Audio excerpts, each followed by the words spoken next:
టీశాట్ వీక్షకులకు స్వాగతం. Group 1 prelims come మెయిన్స్కి సంబంధించినటువంటి అధ్యయనంలో భాగంగా ఇప్పుడు మనం జియోగ్రఫీలోని భారతదేశంలో ఉన్నటువంటి అడవులు, దానికి సంబంధించిన అంశాలను మనం పరిశీలిద్దాం. ఇప్పుడు ప్రధానంగా మనము భారతదేశంలో ఉన్నటువంటి అడవుల రకాలు, అటవీకి సంబంధించినటువంటి చట్టాలు, ప్రభుత్వం తీసుకున్నటువంటి సంరక్షణ చర్యలు, వీటన్నిటిని కూడా మనం ఇంతకుముందు సెషన్స్లో చర్చించాం. ఇప్పుడు అందులోనే మరొక అంశం సోషల్ ఫారెస్ట్రీ, సామాజిక అటవీకరణ అనే ఒక అంశాన్ని, వీటితో పాటుగా అడవుల వలన మనకు వస్తున్నటువంటి ఉపయోగాలు ఈ విధంగా ఉన్నాయి, అడవులకు సంబంధించినటువంటి వాటి పరిరక్షణ సంబంధించి మరియు రీసెర్చ్కి సంబంధించినటువంటి సంస్థలు భారతదేశంలో ఎక్కడెక్కడ ఉన్నాయి అనే అంశాన్ని పరిశీలిద్దాం. ఈ సామాజిక అటవీకరణ అనేది ఇంతకుముందు గ్రూప్ 1 మెయిన్స్లో కూడా ఒకసారి వచ్చున్నది. కాబట్టి ఎందుకైనా మంచిది దీన్ని మనము కొంచెం ఒకసారి కాన్సన్ట్రేట్ చేయడం మంచిది. సో సోషల్ ఫారెస్ట్రీ అంటాం దీన్నే. సోషల్ ఫారెస్ట్రీ అంటే సామాజిక అటవీకరణ అనే ఈ పదాన్ని మొట్టమొదటిసారిగా 1973లో నేషనల్ కమిషన్ ఆన్ అగ్రికల్చర్ ఈ సంస్థ, ఈ కమిషన్ ఏదైతే ఉందో దాన్ని మొట్టమొదటిగా ప్రయోగించింది 1973లో. నేషనల్ కమిషన్ ఆన్ అగ్రికల్చర్ 1973లో మొదటిసారిగా ఉపయోగించినటువంటి ఈ సామాజిక అటవీకరణ యొక్క ప్రధాన లక్ష్యం ఏమిటంటే, అటవీయేతర భూముల్లో గ్రామ పంచాయతీ, మున్సిపాలిటీ పరిధి, తరువాత బంజరు భూముల్లో ఉన్నటువంటి లేదా వ్యర్థ భూములు లేదా బ్యారన్ ల్యాండ్స్ ఏవైతే ఉన్నాయో వాటిని వినియోగంలోకి తీసుకురావడం, వినియోగంలోకి తీసుకొని వచ్చి అటవీకరణ కార్యక్రమాలు చేపట్టి వాటిని సమర్థవంతంగా నిర్వహించి తద్వారా సామాజిక ప్రయోజనాలని మనం పొందేలా చేసుకోవడమే ఈ సామాజిక అటవీకరణ యొక్క ప్రధాన లక్ష్యం. ఈ సామాజిక అటవీకరణలో మరలా అనేక అంశాలు మనం గమనించవచ్చు. అవి 3 రకాలు ఉన్నాయి. ఒకటి ఆగ్రో ఫారెస్ట్రీ, 2 కమ్యూనిటీ ఫారెస్ట్రీ,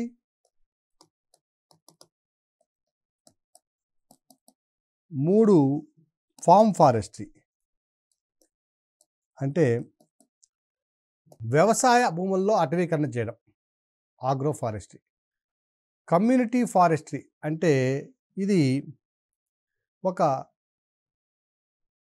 సమాజంలో ఉన్నటువంటి ఏదైనా ఒక కమ్యూనిటీ విభాగం, ఒక బంజరు భూమి కావచ్చు, లేదంటే ఒక వ్యర్థ భూమి కావచ్చు. సో ఈ విధంగా వ్యర్థ భూముల్లో కానీ నిరుపయోగంగా ఉన్న భూముల్లో కానీ అటవీకరణ చేయడం. ఇక మూడవది ఫార్మ్ ఫారెస్ట్రీ, క్షేత్ర అటవీకరణ అంటారు దీన్ని. అంటే ఏదైనా ఒక వ్యవసాయ భూముల్లోనే క్షేత్రాలుగా అభివృద్ధి చేయడం. ఆగ్రో ఫారెస్ట్రీకి ఫార్మ్ ఫారెస్ట్రీ తేడా పరిశీలిస్తే ఆగ్రో ఫారెస్ట్రీలో గట్ల మీద చెట్లను పెంచడం, ఇక ఫార్మ్ ఫారెస్ట్రీ కనుక చూసినట్లయితే ఇది ఒక ఫార్మింగ్ లాగా చేయడం, ఒక వృత్తిగా చేయడం. సో వీటి యొక్క ప్రయోజనాలు కనుక మనం పరిశీలించినట్లయితే ఆగ్రో ఫారెస్ట్రీ ద్వారా చేసినటువంటి అటవీకరణ ద్వారా, అంటే వ్యవసాయ భూముల్లో చేసేటటువంటి అటవీకరణ ద్వారా రైతులకు అదనంగా కొంతమేర వ్యవసాయ ఆదాయంతో పాటు కొంతమేర అదనంగా ఆదాయాన్ని కల్పించడం. అలాగే ఆ గట్ల మీద పెంచినటువంటి ఈ చెట్ల వల్ల ఏమవుతుందంటే గట్లు క్రమక్షయానికి గురి కాకుండా వరదలు అటువంటి పరిస్థితులు వచ్చినప్పుడు గట్లను కాపాడడం, అలాగే వరద కాలువల నుంచి వచ్చేటటువంటి మేట వేయబడే మట్టి మొదటి వాటిని పొలాల్లో మేట వేయకుండా చూడబడడం, ఇవన్నీ కూడా దీని యొక్క ప్రధాన ఉపయోగాలు. ఇక కమ్యూనిటీ ఫారెస్ట్రీ కనుక మనం చూసినట్లయితే ఏదైనా ఒక గ్రామంలో కానీ లేదా ఒక మున్సిపాలిటీ పరిధిలో కానీ నగర పంచాయతీ పరిధిలో కానీ ఆ పంచాయతీ పరిధిలో ఉన్నటువంటి ప్రజలు అందరూ కూడా ఒక కమ్యూనిటీగా ఏర్పడి ఆ భౌగోళిక ప్రాంతం ఏదైతే వ్యర్థ భూమిలో లేదా బంజరు భూమిలో ఉన్నవో వాటిలో అటవీకరణ చేసి ఫలితాలను అందరూ సమంగా పంచుకోవడం, అంటే ఒక సొసైటీ లాగా ఏర్పడడం దీని యొక్క ప్రధాన ఉద్దేశం. సో ఈ కమ్యూనిటీ ఫారెస్ట్రీ ద్వారా సాగు చేయబడినటువంటి ఈ వ్యర్థ భూముల్లో కానీ బంజరు భూముల్లో కానీ సాగు చేయబడినటువంటి మొక్కలు ఏవైతే ఉన్నాయో ఈరోజు వాటికి చాలా ప్రధానమైన డిమాండ్ ఉంది. పల్లెటూర్లకు దగ్గరలో ఉన్నటువంటి పట్టణాలలో అవసరమైనటువంటి ఆ పరిశ్రమలకు అవసరమైనటువంటి వంట చెరకు అనేది ప్రధానమైన డిమాండ్గా ఉంది కాబట్టి ఈ కమ్యూనిటీ ఫారెస్ట్రీ అనేది చాలా ప్రాంతాల్లో బాగా అభివృద్ధి చెందినటువంటి పరిశ్రమ. ఈ కమ్యూనిటీ ఫారెస్ట్రీ ద్వారా చాలా ప్రయోజనాలు ఉన్నాయి. ఒక మొట్టమొదటి ప్రయోజనాన్ని కనుక మనం పరిశీలించినట్లయితే ఒక కమ్యూనిటీగా ఏర్పాటు చేయడం వల్ల అధిక వైశాల్యంలో చేయడానికి ఈ అటవీకరణ చేయడం వల్ల ఆయా ప్రాంతాల్లో భూగర్భ జల వనరులు పెరగడంతో పాటు నేల క్రమక్షయాన్ని అరికట్టవచ్చు. అలాగే నేలలో తేమ సూచిని పెంచడానికి ఉపయోగపడుతుంది. అలాగే ఒక కార్బన్ సింక్‌లాగా కూడా ఇది పనిచేస్తుంది. అంటే గాలిలో ఉన్నటువంటి కార్బన్ డయాక్సైడ్‌ను అధిక మొత్తంలో స్వీకరించడానికి కూడా దీని యొక్క ప్రభావం ఉంటుంది. అలాగే వీటితో పాటుగా ఆయా ప్రాంతాల్లో ఉన్నటువంటి జీవ వైవిధ్య పరిరక్షణలో భాగంగా కూడా ఇవి చాలా వరకు ఉపయోగపడుతుంటాయి. సో ఆ ప్రాంతంలో ఉన్నటువంటి లోకల్‌గా ఉన్నటువంటి స్థానికంగా ఉన్నటువంటి పక్షి జాతులు కానివ్వండి, లేదా క్రిమికీటకాలు కానివ్వండి, ఈ కమ్యూనిటీ ఫారెస్ట్‌లోను, ఫార్మ్ ఫారెస్ట్రీలోను రెండిట్లో కూడా చాలా వరకు సంరక్షించబడడానికి అవకాశాలు ఉన్నటువంటి పరిస్థితిని మనం గమనించవచ్చు. ఇక ఆర్థిక ప్రయోజనాలు కనుక చూసినట్లయితే రైతులకు అదనంగా ఆదాయం చేకూర్చడంతో పాటు ఫార్మ్ ఫారెస్ట్రీ ద్వారా చాలామందికి ఉపాధి అవకాశాలు కల్పించడానికి కూడా అవకాశం ఉంది. అడవుల మీద ఉన్నటువంటి ఒత్తిడి తగ్గించడం ద్వారా ఈ ఫార్మ్ ఫారెస్ట్రీ కానివ్వండి, కమ్యూనిటీ ఫారెస్ట్రీ కానివ్వండి, అడవుల మీద ఒత్తిడిని తగ్గించడానికి కూడా ఉపయోగపడుతుంది. అటవీ వనరుల మీద ఆధారపడడం అనేది చాలా సర్వసాధారణమైన అంశం. ఈ అంశం ఇప్పుడు ఈ సోషల్ ఫారెస్ట్రీ ద్వారా వాటి మీద ఒత్తిడి తగ్గి క్రమంగా అటవీ భూముల విస్తీర్ణం పెరగడం, అడవుల వైశాల్యంతో పాటుగా అక్కడ ఉన్న జీవ వైవిధ్య పరిరక్షణ కూడా చేపట్టబడడం, జీవ వైవిధ్య పరిరక్షణ కావించబడడం అన్నీ కూడా మనం ఇక్కడ గమనించవలసినటువంటి అంశాలు. దీంతో పాటుగా ఈ సోషల్ ఫారెస్ట్రీ వల్ల ఆయా ప్రాంతాలలో భూగర్భ జల వనరులు పెరగడానికి కూడా అవకాశం ఉన్నట్లుగా మనకి కొన్ని నివేదికలు లేదా సర్వేలు తెలియజేస్తున్నాయి. ఇందులో భాగంగా ఈ మధ్య కాలంలో వచ్చినటువంటి నేషనల్ బాంబూ మిషన్ అనేది మనం మరలా చర్చిస్తాం. ఈ నేషనల్ బాంబూ మిషన్ ద్వారా ఈ సామాజిక అటవీకరణ కార్యక్రమాన్ని చేపట్టగలిగినట్లయితే ఆయా ప్రాంతంలో ఉన్నటువంటి స్థానిక ప్రజలకు అధిక మొత్తంలో ఆదాయం సమకూర్చడానికి కూడా అవకాశాలు ఉన్నట్లుగా మనం గమనించవచ్చు.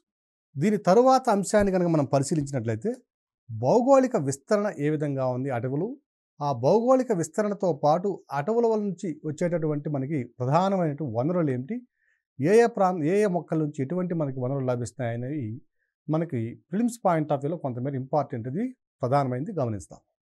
తర్వాత ఇప్పుడు మనం కనుక జియోగ్రాఫికల్ డిస్ట్రిబ్యూషన్ కనుక చూసినట్లయితే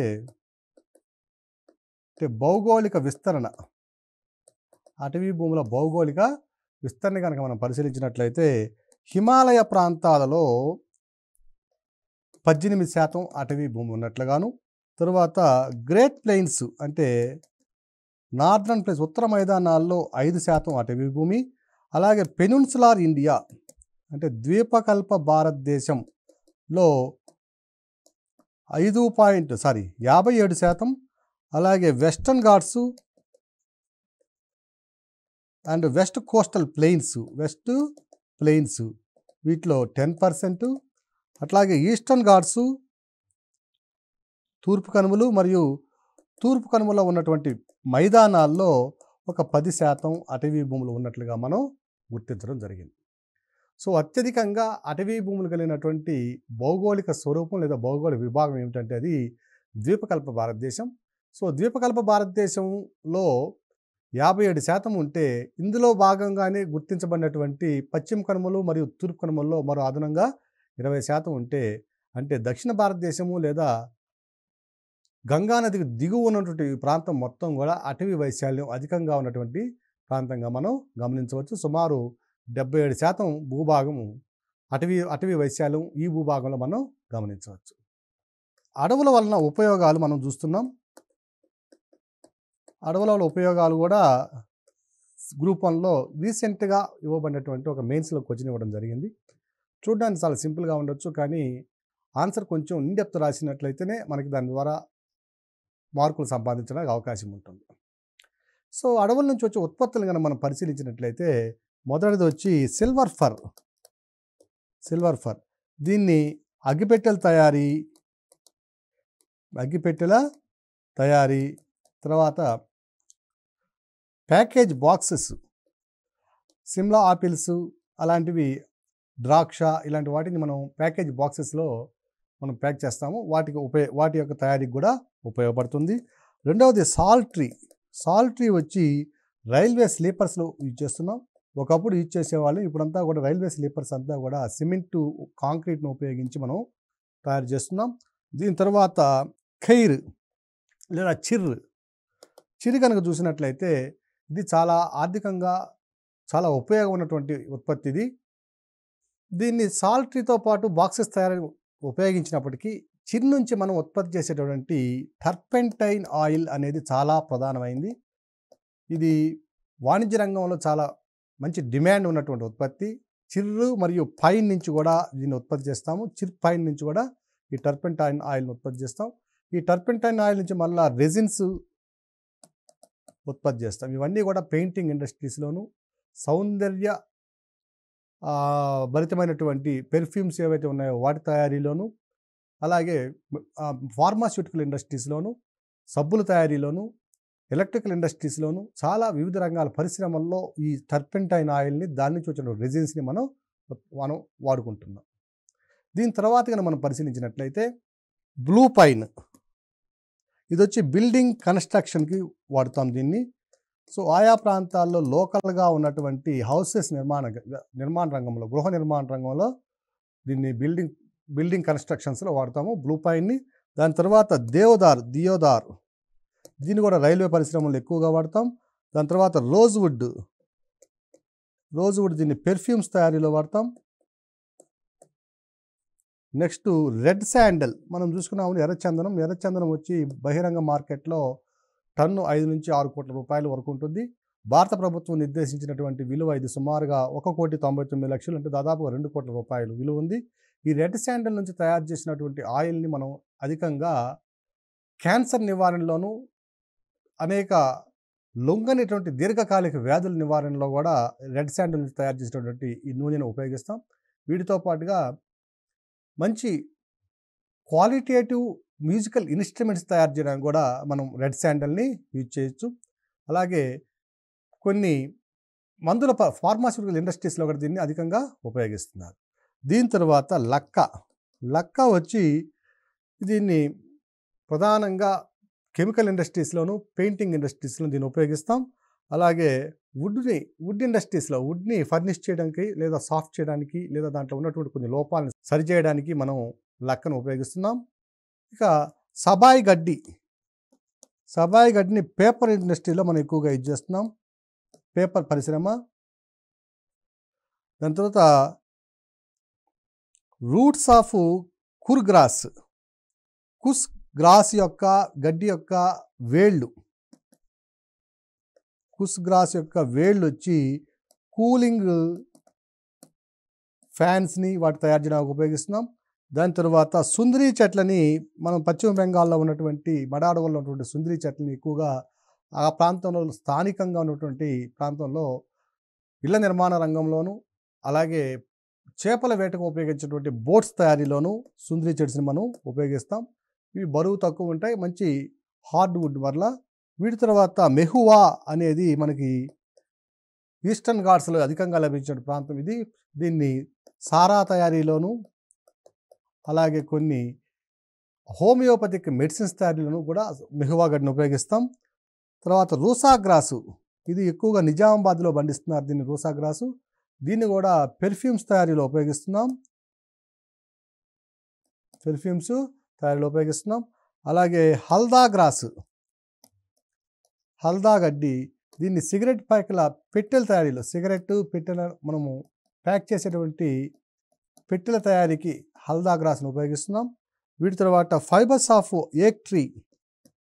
ఏక్ మొక్క యొక్క ఫైబరు, దీనిని ప్రధానంగా లెదర్ ఇండస్ట్రీస్లో యూజ్ చేస్తాం. వీటితో పాటుగా చేపలను పట్టడానికి ఉపయోగించేటటువంటి వలల తయారీలో కూడా మనం ఉపయోగిస్తున్నాం ఏక్ ట్రీని. ఇక టానిన్స్ తయారీలో కూడా ఈ ఏక్ ట్రీని ఉపయోగిస్తున్నాం. ఇవి ప్రధానంగా మనం అడవుల నుంచి మనం సేకరిస్తున్నట్టు ఉత్పత్తులు. వీటితో పాటుగా టెండు లీవ్స్ అంటే బీడీ ఆకులు తయారు చేయడానికి ఉపయోగిస్తున్నాం. బీడీ ఆకులు కూడా మనము మధ్యప్రదేశ్, తెలంగాణ, ఛత్తీస్గఢ్, ఆంధ్రప్రదేశ్, జార్ఖండ్ ఈ ప్రాంతాల్లో టెండు లీవ్స్ ఎక్కువ దొరుకుతాయి.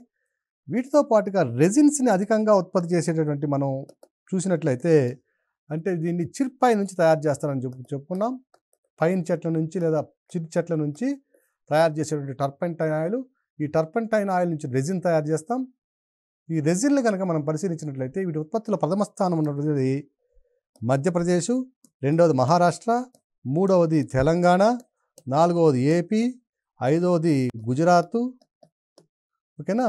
సో, మధ్యప్రదేశ్ అత్యధికంగా టర్పెంటైన్ ఆయిల్‌ని తయారు చేసి దాని నుంచి రెజిన్స్‌ని కూడా ఉత్పత్తి చేస్తుంది. ఇక మరొకటి కనుక చూసినట్లయితే సాలిడ్ రెజిన్ ఉంటుందండి దీంట్లో. టర్పెంటైన్ ఆయిల్ నుంచి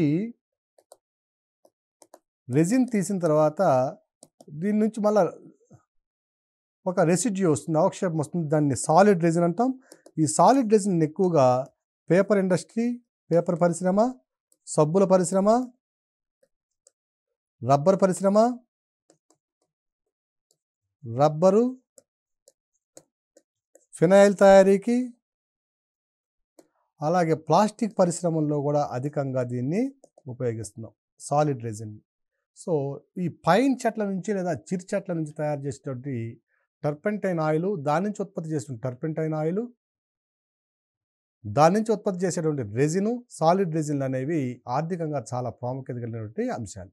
సో, మధ్యప్రదేశ్ వీటన్నిటికి కూడా ప్రధాన కేంద్రంగా భారతదేశంలో ఉన్నటువంటి రెజిన్స్ ఉత్పత్తిలో దాదాపుగా 35-40% రెజిన్స్ మన మధ్యప్రదేశ్ రాష్ట్రమే తయారు చేస్తుంది. ఇక భారతదేశంలో ఉన్నటువంటి వివిధ అటవీ కేంద్రాలు, అడవులకు సంబంధించిన పరిశోధనా కేంద్రాలు కానివ్వండి, వాటి యొక్క ప్రధాన కేంద్ర కార్యాలయాలు కానివ్వండి, ప్రధానమైన అంశాలు వీటిని మనం చూద్దాం. అట్లా మొట్టమొదటిగా మనం చెప్పుకోవాల్సింది ఇండియన్ ఇన్స్టిట్యూట్ ఆఫ్ ఫారెస్ట్. చాలాసార్లు ఈ ఇన్స్టిట్యూట్స్ మీద ప్రిలిమ్స్లో అడగడం జరిగింది. అభ్యర్థులందరూ కూడా వీటిని గుర్తుపెట్టుకోవాలి. ఇది ఇండియన్ ఇన్స్టిట్యూట్ ఆఫ్ ఫారెస్ట్ వచ్చి డెహ్రాడూన్లో ఉంది. ఈ డెహ్రాడూన్ తీసేయండి. భోపాల్లో ఉంది. ఇండియన్ ఇన్స్టిట్యూట్ ఆఫ్ ఫారెస్ట్ భోపాల్లో ఉంది. రెండవది forest training institute. Forest training institute, FRO లేదా అసిస్టెంట్ కన్జర్వేటర్ ఆఫ్ ఫారెస్ట్, వీటికి కూడా నోటిఫికేషన్లు వస్తున్నాయి. వీటికి సంబంధించినటువంటి ఎఫ్ఆర్ఓస్ కానివ్వండి, ACF assistant conservator of forest కానివ్వండి, వీళ్ళందరికీ కూడా అవసరమైన ట్రైనింగు ఫారెస్ట్ ట్రైనింగ్ ఇన్స్టిట్యూట్లో ఇస్తారు. ఇది డెహ్రాడూను. అలాగే ఫారెస్ట్ రీసెర్చ్ ఇన్స్టిట్యూట్ కూడా డెహ్రాడూన్లోనే ఉంది. అటవీ పరిశోధనా సంస్థ, ఇది కూడా డెహ్రాడూన్లోనే ఉంది. Next Indira Gandhi national forest institute, Indira Gandhi national forest academy, forest academy ఇది వచ్చి డెహ్రాడూన్లోనే ఉంది. ఇది కూడా ఇందిరాగాంధీ నేషనల్ ఫారెస్ట్ అకాడమీ కూడా డెహ్రాడూన్లోనే ఉంది. Centre for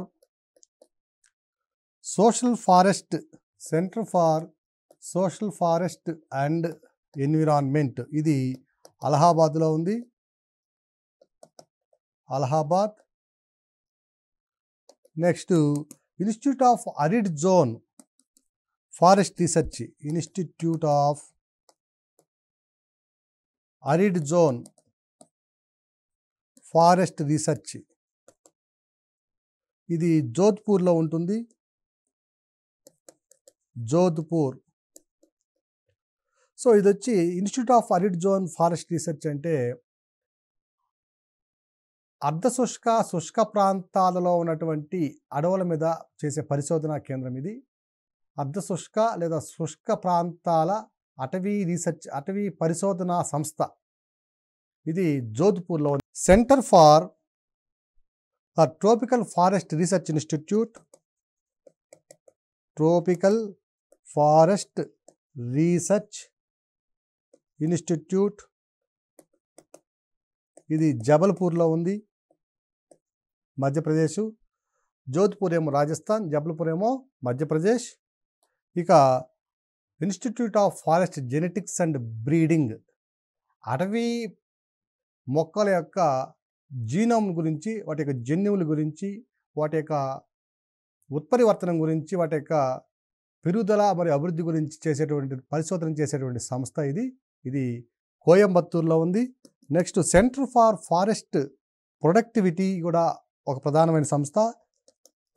centre for forest productivity ఇది రాంచీలో ఉంది. సో అభ్యర్థులందరూ కూడా ఈ ఇన్స్టిట్యూట్స్ ఎక్కడున్నవి అనేది చాలా ప్రధానంగా గుర్తుపెట్టుకోవాలి. అనేక సందర్భాల్లో ప్రిలిమ్స్లో ఈ ఇన్స్టిట్యూట్స్ ఏ ఇన్స్టిట్యూట్ ఎక్కడ ఉన్నది అనేది అడగడం జరుగుతుంది. సో వీటిని కూడా మీరు కేర్ఫుల్గా గుర్తుపెట్టుకోండి. 2016 సంవత్సరంలో రాష్ట్రపతి రామ్నాథ్ కోవింద్ గారు ఆర్టికల్ 123 ప్రకారం ఒక ఫారెస్ట్ యాక్ట్కి అమెండ్మెంట్ చేయడం జరిగింది. 1927 అటవీ సంరక్షణ చట్టానికి 123 ఆర్టికల్ ప్రకారము 2016 సంవత్సరంలో ప్రతిపాదించబడినటువంటి దీనికి 23 నవంబర్ 2017న ఒక అమెండ్మెంట్ తీసుకురావడం జరిగింది. ఇది 1927 అటవీ సంరక్షణ చట్టంలో ఉన్నటువంటి వెదురు మొక్క ఏదైతే ఉందో ఆ బ్యాంబూ స్పీస్ని ఫారెస్ట్లో నుంచి తీసి అగ్రికల్చర్ పర్పస్కి మార్చడం జరిగింది. దీని యొక్క ప్రధాన ఉద్దేశము బ్యాంబూ అనేది వెదురు అనేది పేదవాని కలప. ఈ కలప కోసం అటవీ భూముల మీద ఆధారపడి అడవుల యొక్క సాంద్రతను తగ్గించకుండా వాటినే కనుక మనము వ్యర్థ భూముల్లో కానీ వ్యవసాయ భూముల్లో కానీ పండించుకోగలిగినట్లయితే రైతుల ఆదాయం పెరగడంతో పాటు అడవుల సంరక్షణ జరగడము, ఆ అడవుల్లో ఉన్నటువంటి జీవ వైవిధ్య సంరక్షణ జరుగుతుందని చెప్పి ఆ ఉద్దేశంతో ఈ చట్టాన్ని ఈ అమెండ్మెంట్ చేయడం జరిగింది. సో ఈ అమెండ్మెంట్ జరిగిన తర్వాత భారతదేశంలో ఈశాన్య రాష్ట్రాలలో అనేక ప్రాంతాలలో ఈ బాంబూని అంటే వెదురుని వ్యవసాయ భూముల్లోనూ వ్యర్థ భూముల్లోనూ పెంచడం జరుగుతుంది. దీని ద్వారా రైతుల యొక్క ఆదాయము రానున్న 5 సంవత్సరాల్లో రెట్టింపు చేయడం దీని యొక్క ప్రధాన ఉద్దేశంగా మనం పేర్కొన్నారు. సో వీటి ద్వారా వ్యవసాయ భూముల్లో లేదా వ్యర్థ భూముల్లో ఈ మొక్కలను పెంచడం ద్వారా ఆ ప్రాంతంలో ఉన్నటువంటి నేల యొక్క క్రమక్షయాన్ని నివారించడం, అలాగే పర్యావరణ పరంగా కొంతమేర గాలి మరియు నీటి కాలుష్యాలను నియంత్రించడం కూడా దీని ద్వారా మనం ప్రధానమైన ఉపలబ్ధిగా మనం భావించవచ్చు. ఇక భారతదేశం యొక్క వెదురు విస్తీర్ణం కనుక పరిశీలించినట్లయితే ప్రపంచం యొక్క మొత్తం వెదురు విస్తీర్ణంలో భారతదేశం యొక్క వెదురును సాగు చేసేటటువంటి విస్తీర్ణం మొత్తం 19% ఉంది. రెండవ అతిపెద్ద ఉత్పత్తిదారుడుగా ఉన్నది భారతదేశం. వెదురు ఉత్పత్తిలో చైనా తరువాత రెండవ అతిపెద్ద ఉత్పత్తిదారుడుగా ఉంది. మొత్తం ప్రపంచవ్యాప్తంగా ఉన్నటువంటి వెదురు భౌగోళిక వైశాల్యంలో 19% కలిగి ఉన్నప్పటికీ అంతర్జాతీయంగా వెదురు యొక్క వాణిజ్యం, భారతదేశం యొక్క వాణిజ్యము కేవలం 6% మాత్రమే ఉంది. కేవలం 6% మాత్రంగానే ఉంది. అంటే మనకి డొమెస్టిక్ కన్జంప్షన్ అనేది చాలా ఎక్కువగా ఉంది. ఇప్పటికీ కూడా వెదురు నుంచి ఉత్పత్తి చేసే అనేక ఉత్పత్తులు గ్రామీణ ప్రాంతాల నుంచి పట్టణ ప్రాంతాల వరకు అనేక రంగాల్లో వీరి యొక్క ఉత్పత్తులను మనం గమనిస్తూనే ఉన్నాం. చైనా తరువాత అతిపెద్ద ఉత్పత్తిదారుడు ఇండియా. సో భారత్లో ఉత్పత్తి ఏ విధంగా ఉంది అనేది కనుక మనం చూసినట్లయితే అతిపెద్ద ఉత్పత్తిదారుడు లేదా భౌగోళిక వైశాల్యం కలిగినటువంటి రాష్ట్రము మిజోరాం. మిజోరాంలో మొత్తం అటవీ వైశాల్యంలో లేదా బాంబు యొక్క వైశాల్యం కనుక చూసినట్లయితే 43.8%గా ఉంది. మిజోరాం అటవీ వైశాల్యంలో బాంబు అత్యధికంగా 43.8%గా ఉంది. ఇక మణిపూర్ 41.67%, దాని తర్వాత త్రిపుర 31%, దాని తర్వాత నాగాల్యాండ్ ఇది ఒక 29.5%. సో ఈ విధంగా బ్యాంబూని అత్యధికంగా ఉత్పత్తి చేసే లేదా భౌగోళికంగా అధిక వైశాల్యం కలిగినటువంటి రాష్ట్రాలను కనుక మనం పరిశీలించినట్లయితే అన్నీ కూడా ఇవి నార్త్ ఈస్టర్న్ స్టేట్స్లో ఎక్కువగా ఉంటాయి. సో మిజోరాంలో 43.8% టోటల్ ఫారెస్ట్ కవర్లో బ్యాంబూనే వెదురే ఆక్రమించి ఉండడం మనం గమనించవచ్చు. ఫారెస్ట్ సర్వే రిపోర్ట్ 2017 ప్రకారము వెదురు యొక్క భౌగోళిక వైశాల్యంలో ఎటువంటి మార్పులు సంభవించాయి అని పరిశీలిస్తే మిజోరాంలో దాని యొక్క భౌగోళిక వైశాల్యంలో అత్యధికంగా ఆ రాష్ట్ర భౌగోళిక వైశాల్యంలో అత్యధికంగా బ్యాంబూను కలిగినటువంటి రాష్ట్రం మిజోరాం అయినప్పటికీ మిజోరాంలో బ్యాంబూ యొక్క అంటే వెదురు యొక్క భౌగోళిక పరిధిని తగ్గడం గమనించాం. దీంట్లో సుమారుగా 5,978 చదరపు కిలోమీటర్ల పరిధిలో మిజోరాంలో వెదురు ఉత్పత్తి లేదా వెదురు యొక్క వైశాల్యంలో తగ్గుదల సంభవించింది. సో 5,978 చదరపు కిలోమీటర్ల వైశాల్యం వెదురుని కోల్పోయాం. అలాగే కొన్ని రాష్ట్రాల్లో వెదురు యొక్క వైశాల్యం పెరగడం కూడా గమనించాం. అవి వచ్చి మధ్యప్రదేశ్లో కొంతమేర స్వల్పంగా వెదురు ఉత్పత్తిలో పెరుగుదల సంభవించింది.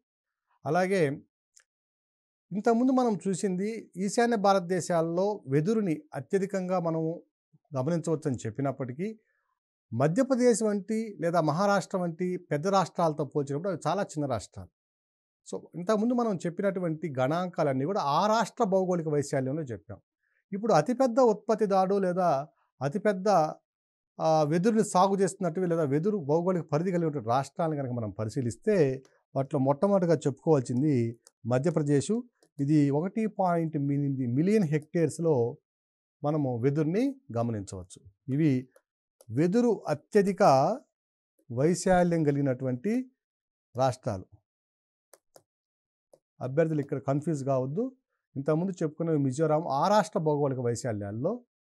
ఇప్పుడు దేశం మొత్తం మీద కనుక చూసినట్లయితే మధ్యప్రదేశ్ అత్యధికంగా వెదురుని కలిగి ఉంది. దాని తర్వాత మహారాష్ట్రలో 1.6 మిలియన్ హెక్టేర్లలో మనం వెదురుని గమనించవచ్చు.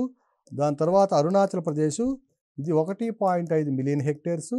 దాని తర్వాత వచ్చి ఒడిశా, ఇది 1.2 మిలియన్ హెక్టేర్ల వైశాల్యాన్ని కలిగి ఉంది. సో అత్యధిక వైశాల్యం కలిగిన రాష్ట్రాలు వెదురులో మధ్యప్రదేశ్, మహారాష్ట్ర, అరుణాచల్ ప్రదేశ్, ఒడిశా. అలాగే మరొక అంశాన్ని కనుక మనం గమనించినట్లయితే 2017 సర్వే ప్రకారము మొత్తం వెదురుని ఎంత వైశాల్యంలో గుర్తించడం జరిగిందంటే భారతదేశంలో 1,56,866 చదరపు కిలోమీటర్ల వైశాల్యంలో మనం వెదురుని గమనించాం. అలాగే 2011 సర్వేకి 2017 సర్వేకి మధ్య ఉన్నటువంటి తేడాన్ని గమనిస్తే కొంత పెరుగుదల కూడా సంభవించింది. ఆ పెరుగుదల వచ్చి 17,289 చదరపు కిలోమీటర్ల పరిధిలో వెదురు యొక్క వైశాల్యాన్ని మనం పెరగడం గమనించవచ్చు. టీఎస్పీఎస్సీ ఏ ఎగ్జామ్కు ప్రిపేర్ అయినప్పటికీ మన యొక్క ప్రిపరేషన్ అనేది 2 రకాలుగా ఉండాలి. Extensive preparation, intensive preparation. ఎక్స్టెన్సివ్గా చదవవలసింది ఏదైతే ఉంటుందో ప్రిలిమినరీ పాయింట్ ఆఫ్ వ్యూలో చిన్న పాయింట్ను కూడా పోకుండా మనం చదవాలి. అది గ్రూప్ 1కి ప్రిలిమినరీకి, గ్రూప్ 2కి, అలాగే గ్రూప్ 4కి, అలాగే మిగిలినటువంటి అన్ని గెజిటెడ్ ఎగ్జిక్యూటివ్ పోస్టులకు అవసరమైనటువంటి జనరల్ స్టడీస్ పేపర్కి కూడా అన్నిటికీ కూడా ఈ ఎక్స్టెన్సివ్ స్టడీ అనేది సరిపోతుంది. ఇక్కడ గ్రూప్ 1, గ్రూప్ 2 అనేది కాకుండా అభ్యర్థులందరూ కూడా మనం చెప్పినటువంటి అంశాలు అటు డిస్క్రిప్టివ్కి ఉపయోగపడుతున్నాయి, ఇట్లా ఆబ్జెక్టివ్కి ఉపయోగపడుతున్నాయి. సో అభ్యర్థులందరూ కూడా ఈ విషయాన్ని గమనించాలి. ఈ సబ్జెక్ట్ డిస్కషన్లో నా వైపు నుంచి మీకు తెలియజేస్తున్నాను. ఎక్కడైతే మెయిన్స్ పాయింట్ ఆఫ్ వ్యూలో క్వశ్చన్ ఉంటుందో అనేది ప్రతిదీ నేను తెలియజేస్తున్నాను. దానికి సంబంధించిన విశ్లేషణ కూడా నాకు మ్యాక్సిమం ఉన్నంత పరిధినంతా కూడా మీ దగ్గర వ్యక్తం చేస్తున్నాను. సో ఆ వ్యక్తం చేసినటువంటి అభిప్రాయాలు, ఆ టాపిక్స్, ఆ పాయింట్స్ ఏవైతే ఉన్నాయో మీరందరూ కూడా ఒక నోట్స్ని ప్రిపేర్ చేసుకొని ఆ మెయిన్స్ క్వశ్చన్ ఏదైతే ఉందో దానికి సంబంధించిన పాయింట్స్ అన్నీ కూడా ఒకసారి మీరు ప్రాక్టీస్ చేసుకొని దాన్ని ఆకలింపు చేసుకుంటే మీకు మంచి ఫలితం ఉంటుందని కూడా భావిస్తున్నాను.